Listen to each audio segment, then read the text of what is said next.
Эдийн засгийн эрх чөлөөний тухай хуулийн төслийг хэлэлцэж байгаа нь бол Монгол улсад хамгийн тулгамдж байгаа асуудал мөн үү гэвэл мөн. Гэхдээ энийг яг хуулийн төслөөр бүрэн шийдвэрлэж чадах дээр бол би жоохон эргэлзээд байгаа юм. Яагаад тэгэхээр ер нь бид нар чинь ингээд Монголд асуудал байхаар нэг зөвлөл байгуулад нэг хэдэн хүн авчиж хуралдуулаад энэ асуудал шийдэгдчих юм шигээр ойлгоод байгаа юм л да. Тэгэд энэ эдийн засгийн зөвлөл дээр нь болохоор засгийн газар ерөнхийдөө бол ямар хүмүүс орох вэ гэдэг өөрсдөө шийдэх юм байна. Тэгэхээр чин энэ нэг 50 хүний бүрэлдэхүүн дотор орж чадсан компанийн ч үгүй юм уу, хувийн хвшлийнх нь эрх ашиг, за дээрээс тулгамдж байгаа асуудлуудаа шийдвэрлүүлээд бусдууд нь одоо орхигдоод яваад байх юм шүү.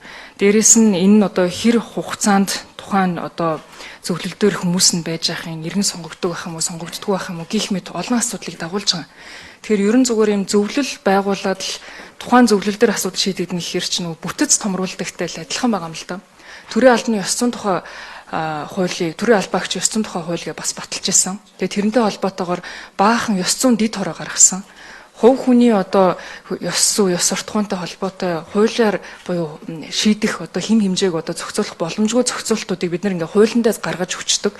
Тэгээ дахиад баахан бүтэцээ нэмжидэг нэг ийм сонин тогтолцоолоо ерөнхийдөө яваад байгаа. Тэгэд эдийн засгийн эрх чөлөө өөрөө аягүй чухал байдаг.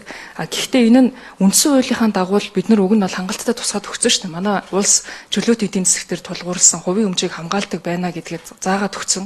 Гэтэл энэ дээр байгаа заалтуудыг харахаар надад жоохон угаасаа л одоо хэрэгжихгүй л байгаа зүйлүүдийг тавьсан байгаа. Эсвэл бусад хуулиудаар тэртээ тэргүй хамгаалсан байгаа зүйлүүдийг давтаад ийм лозунгийн шинжтэйгээр оруулаад ирж байгаа нэг бодиттой байдлаар бид нар одоо нэг эдийн засаг болон бизнесийн орчин сайжруулж чадахгүй юм шиг харагдчихээн л да.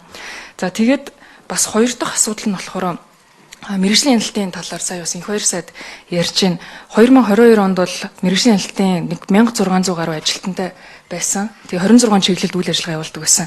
За тэгээд яг энэтэй давхар бүтцэн болохоор яамдууд дээр 1400 хүн бас давхар одоо хяналтын чиг үүрэгтэйгээр ажиллаж байсан. За ингээд энийг нийлүүлээд 300 хүнийг бол оронтойг нь хэмнээд өмнөх мэргэжлийн хяналт төр байсан одоо 1600 ажлаас 800-ыг нь бол яамдуудлаа татаа оролцуулсан байна. Тэгэхээр одоо мэргэжлийн хяналтын газрыг буцаад сэргээ гаргаж байгаа юм бол тэгэхээр хүмүүсийгээ яаж бүрдүүлэх гэж байгаа юм бол энэ бүтэц орон тоон дээр нь та яаж төсөөлж байгаа гэж харъя. Ерөнхийдөө бол бид нар чинь эдийн засгийн эрх чөлөө олгоно гэдэг хэрнээ мэргэжлийн хяналтын газраа буцааж гаргаж ирнэ гэдэг чинь ахаад л маш том хяналтын одоо тогтолцоог бид нар ахиж үүсгэх гээд байгаа юм биш үү гэдэг нэг ийм зүйл байна. Тэгэхээр энэ дээр хариулт авахыг хүсэж байна. За хоёр бодлого зэрэгцээ явж байгаа. Нэг талдаа бизнес эрхлэх эрх чөлөөг дэмжинэ. Нөгөө талдаа төрийн хяналт шалгалтыг зохицуултыг тодорхой болгоно. Энэ хоёр хамт явахгүй бол бас болохгүй зүйлүүд. За яагаад гэвэл нэг талдаа бизнес эрхэлж байгаа бизнес эрхлэгчийн эрх ашиг гэж байна. Нөгөө талд ард иргэдийн эрх ашиг гэж байна. Тэр хэрэглэгчийн эрх ашигын асуудал байна. За нөгөө талаас нь хяналт заашгүй байх нарийн зохицуултууд олон салбарт орж ирж байна. Байгаль орчны чиглэл, уул уурхайн чиглэл, за уран цацрагийн асуудал, газрын ховор гэж ирнэ. Тэгэхээр хяналтыг шинэ хяналт буюу өмнөх мэргэжлийн хяналтаас агуулга авдах өөр гаргана. Зөвлөдөг, тусалдаг, дэмждэг. Заашгүй үндэсний аюулгүй байдал, ард түмний эрх ашиг, нийт эрх ашиг зөрчил, хатуу хязгаарладаг, зогсоодог ажлаа хийнэ. Тэгэхээр агуулгавд оронтой төсөв дээр ямар нэгэн юу гарахгүй, нэмэгдэл зардал гарахгүй гэдэг үүрэг өгсөн. Яамдуудад байгаа салбарын хяналтуудыг нэгтгэж, зохион байгуулж тэр хүрээнд төсөв оронтойгоо зохион байгуулах гэдэг ерөнхий үүрэг дээр бид нар нарийн бүтцээ хийж байна. 3 сарын хаврын чуулганаар төрийн хин шалгалтын тухай хууль энэ бүтэц оронтой заагуул их хурлаар батлагдчихэж энэ маань хүчин төгөлдөр бол энийг оруулж ирнэ гэж. За тэр дээр нь бизнесийн байгууллага, төрийн байгууллагын зөвлөлдөх механизм заашгүй. Тэгэхээр альва бизнесийн үйл ажиллагаа холбоотой шийдвэр гаргахдаа заавал энэ бизнесийн зөвлөлөөрөө дамждаг, энд хэлцдэг. Бизнесийн зөвлөлд маань 50 хүн гэж биш юм байна. Бизнесийн зөвлөлийн 50-аас доошгүй хувь нь хувийн хвшлийн, төлөөллийн, холбоодын, шинжилгээ ухааны байгууллагын гадаадын хөрөнгө оруулагчдаас бүрднэ гэж байгаа юм. Ингэснээрээ энэ засгийн газар улс төр их том хүсэл эрмэлзэл байхгүй хувийн хвшил хөрөнгө оруулалтад татъя. Энэ зохицуулж байгаа 200 гаруй хууль тогтоомжийг нэлээд өөрчилъё. Зөвхөн гадаадын хөрөнгө оруулалтаар ихэд 40 гаруй хязгаарлалсан хоригдсон ийм зохицуулт байгаа юм. Энэ болгондоо эргэн харьяа.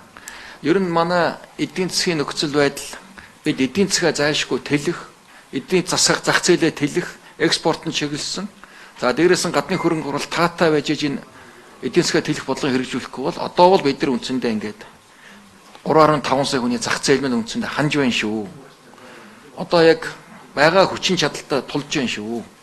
Тэгэхээр бид нар саваа томруулъя. Тэгэхин тулд Монгол улс бизнес хөрөнгө оруулалтанд таатай улс болох хэрэгтэй.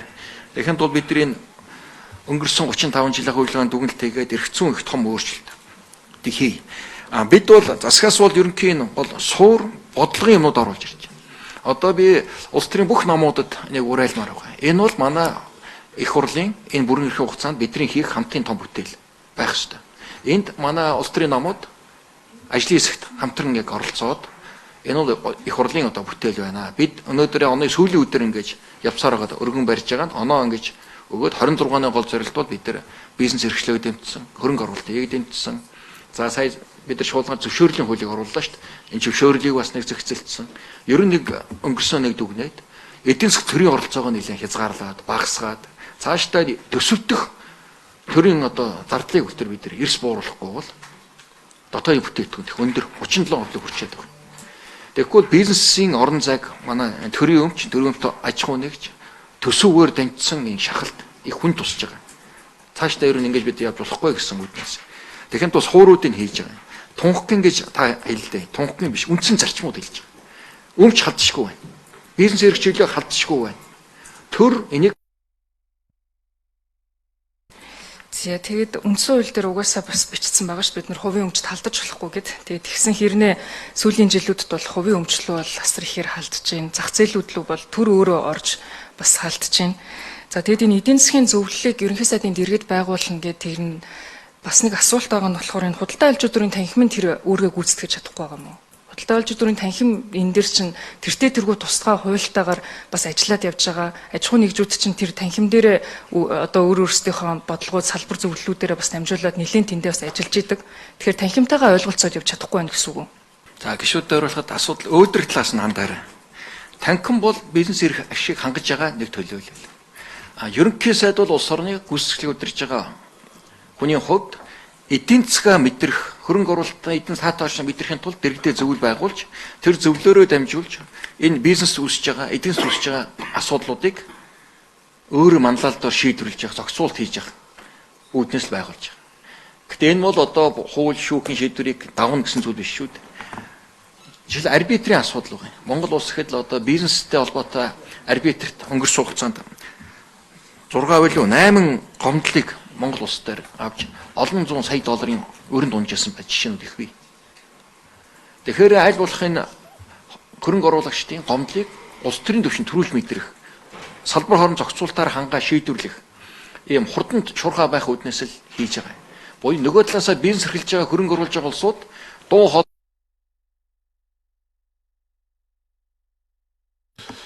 нэмж 1 минут инхээр сайд энэ зүгээр төсвийн зардал байхгүй. Оронтой байхгүй.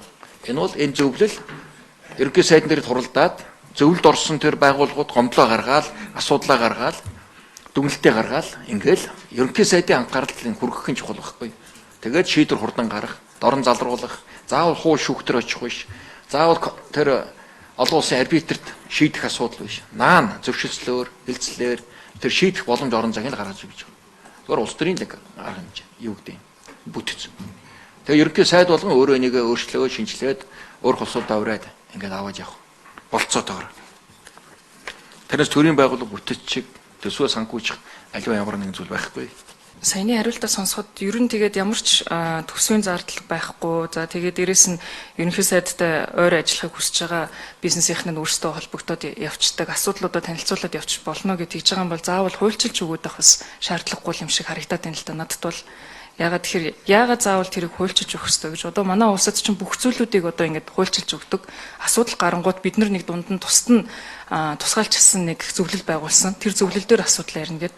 Өмнө төрийн албаныхан тусдаа нэг очиж элдв бусын зөвлөгөө нэртэйгээр хамаг цаг хугацаагаа барддаг байсан бол одоо хувийн хвшлийнхныгаа бас ажил хийлэхгүй элдв бусын зөвлөгөөнүүд дээр бид нар дууддаг болох юм. Одоо тэр зөвлөлд орж байгаа хүмүүс чинь ер нь бол худалдаа айлжуудын танхим дээр бүртгэлтэй л компаниудын захирлууд очино. Ер нь нэг манай тийм олон ч тийм компани захирлууд байхчгүй тэртээ тэргүү. Тэгэхээр чинь нэг эргүүлж харж танхим дээр хуралдаад нөгөө талдаа ерөнхий сайдын зөвлөл дээр очиж хуралдана гэл нэг ийм л ажил хийдэг нэг газар болж хувирах гэдэг шүү дээ. Нэг талдаа зөвхөн бизнес ирэх ашиг биш шүү дээ. Энд судлаач нар оролцсон, мэргэжлийн холбоод оролцсон, эрдэмтэд оролцсон. Нөгөө талаас хэрэглэгчдийн бас ирэх ашиг төлөөл оролцсон.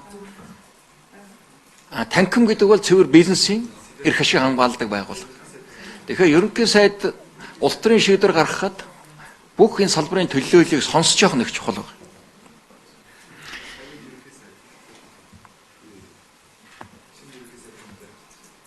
Энэ их өөр байна.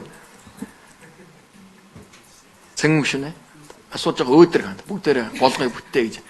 Би хэлээд байна шүү. Энэ бол манай парламентын хамтын бүтээл болно. Тий. Өнгөрсөн 35 жилийн нэг дүгнээд нэг дүрм журмаа бизнесийнхаа нэг дүрмийг нэг жоо шинжилж байгаа л үйл явдал шүү дээ. Тий. Тий. Тэгээ бүгдээрээ энэ хамтраад ажлын хэсгээ гаргаад хамтраад бүх улс төрийн намууд оролцоо та бүгд